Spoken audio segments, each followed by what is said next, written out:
السلام علیکم ملګرو، الله تعالی دې وکړي تاسو به ټول روغ او جوړ اوسئ. دوستانو نوی ویډیو زموږ د دې باره کې تاسو څنګه کولی شئ خپله د فیسبوک آی ډي مو د کرونا د ریپورټ څخه وساتئ، ځکه چې دغه یوه نوې طریقه ده. هر څوک کولی شي ستاسو آی ډي په ډېره اسانۍ سره له منځه یوسي. نو راځئ دوستانو چې په ویډیو باندې شروع کړو. د ویډیو شروع څخه مخکې دوستانو زما له تاسو غوښتنه ده چې تاسو تر اوسه ویډیو لایک کړي نه وي، ویډیو لایک کړئ او دغه ویډیو مو خامخا له نورو سره هم شریک کړئ او داسې نورو ښایسته او ښې ویډیوګانو لپاره زموږ چینل سره سبسکرایب کړئ او سبسکرایب کول تر څنګ تاسو د بیل آیکن باندې هم کلیک کړئ تر څو چې موږ دا رقم پر زمانه ډول ښې ویډیو اپلوډ کوو نو تر ټولو مخکې تر تاسو ته رسیږي. راځئ دوستانو چې ویډیو باندې شروع کړو. ګورسانو تاسو لومړی راسئ خپل د فیسبوک اکاونټ ته به داخل شئ. کله خپل فیسبوک اکاونټ ته داخل شوی یو د تاسو راشئ، هلته ګورئ ما خپل فیسبوک خلاص کړو. اوس مهال چې کله مو خپل فیسبوک خلاص کړو لومړی به تاسو دغه آپشن در وښیم. ګورئ زه خپل آی ډي ته راځم او دغه آپشن به زما په آی ډي کې اوس مهال آن دی. ګورئ هلته ګورئ وټس on your mind. دلته ګورئ دغه آپشن دی چې هر څوک کولی شي چې زما په آی ډي کې اوس مهال پوسټ وکړي. خو ما پوسټ بند کړی دی یوازې ما زما لپاره ښیي. ګورئ که زه چېرته راشم دلته اوس وګورم یو ځل چې زما په آی ډي کې دغه آپشن آن دی او که نه دی آن. زه به دلته تاسو ته وښیم دلته اوس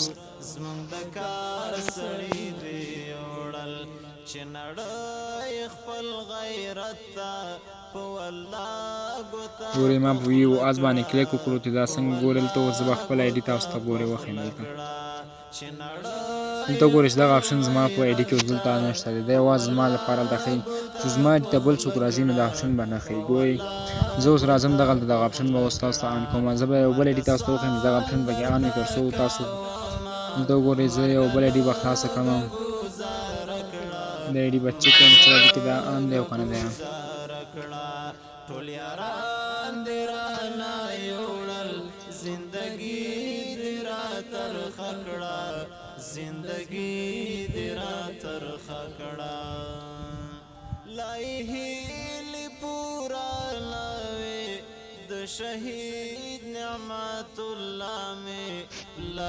دلته ګورئ دغه آپشن دی چې په دې آی ډي کې اوس مهال آن دی چې دغه آی ډي اوس په ډېره اسانۍ سره کولی شو چې مونږ له منځه یوسو.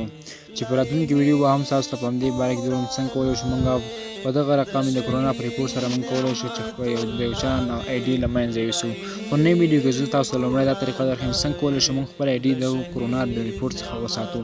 ګورئ زه راځم لومړی به تاسو غواړئ دغه آپشن په خپل آی ډي کې بند کړئ. تاسو په خپل آی ډي کې به راشئ. ګورئ دلته په دې آپشن باندې به کلیک کړئ، درې لاینه چې کله دلته مو کلیک وکړو بیا تاسو لاندې راشئ. دلته ګورئ سیټینګ امپروایز په دې آپشن باندې کلیک کړئ، بیا به تاسو په سیټینګ باندې کلیک وکړئ.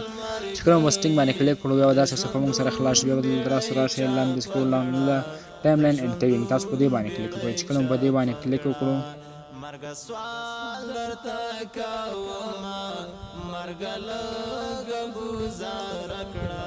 ګورئ دغه آپشن دی لکه تاسو ته مخکې ډېر ځل ما کلیک وکړو ټایم لاین اینډ ټیګینګ دا آپشن دی، په دې باندې کلیک وکړئ. چې کله مو په دې باندې کلیک وکړو ګورئ دوستانو دلته موږ سره یو بله صفحه خلاصېږي.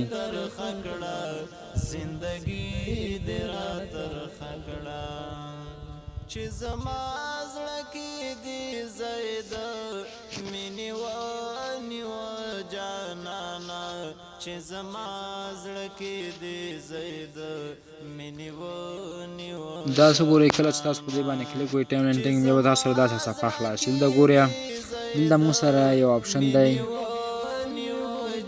تاسو وګورئ. دلته ګورئ دغه دوه آپشن دلته موږ سره دي. Who can post on your timeline? So کولی شي تاسو په ټایملاین کې پوسټ وکړئ. Who can see what other post on your timeline? So کولی شي تاسو په دا پوسټ وګورئ ټایملاین کې. دلته ګورئ دغه دوه آپشن دي. تاسو وګورئ دا که تاسو ښکاري ما دواړه آن نیمې کړي دي، یوازې زه کولی شم. خو که چېرې تاسو سره به لومړی کې دا به داسې وي فرینډس فرینډس به یا فرینډس به یې لیکلی وي. ګورئ زه به دلته تاسو ګورئ نه فرینډس تاسو سره که چېرې دا به لومړی کې داسې وي چې فرینډس دا د هر چا په آی ډي کې لومړی فرینډس باندې کلیک وي. که چېرې تاسو دا په فرینډس وي تاسو به دا آن نیمې کړئ. ګورئ ما اوس فرینډس کړو، زه راځم بېرته دا له دې ځای څخه ښایسته کوم.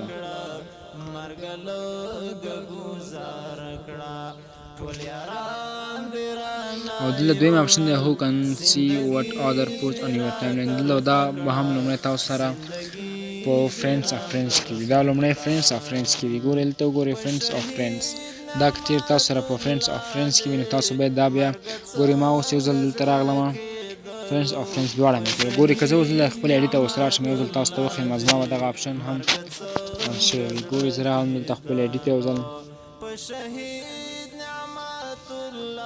او دلته ویو آز باندې کلیک کوم.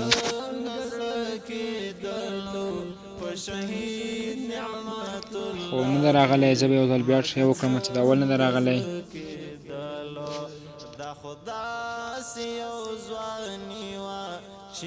setting privacy setting او دلته timeline and tagging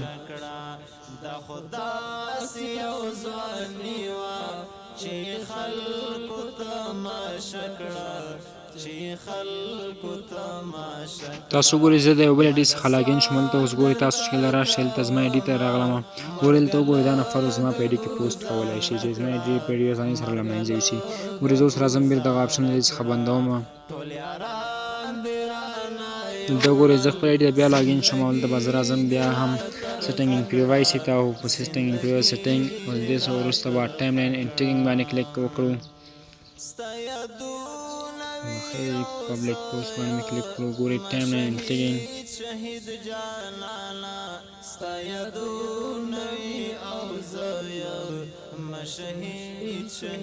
چې کله مو په دې باندې کلیک کړو بیا به دا صفحه خلاص شي. هلته راشئ دا به فرینډس نه بېرته آن نیمي کړئ لومړی اپشن او دویمه هم آن نیمي کړئ. ګورئ دا فرینډس دی دا به یې آن نیمي کړو. دا چې کله مو آن نیمي کړو ګورئ اوس خپله به دا سرچ کوي او دویم ته به هم راشئ. هلته ګورئ دا دویم اپشن به هم آن نیمي کړئ.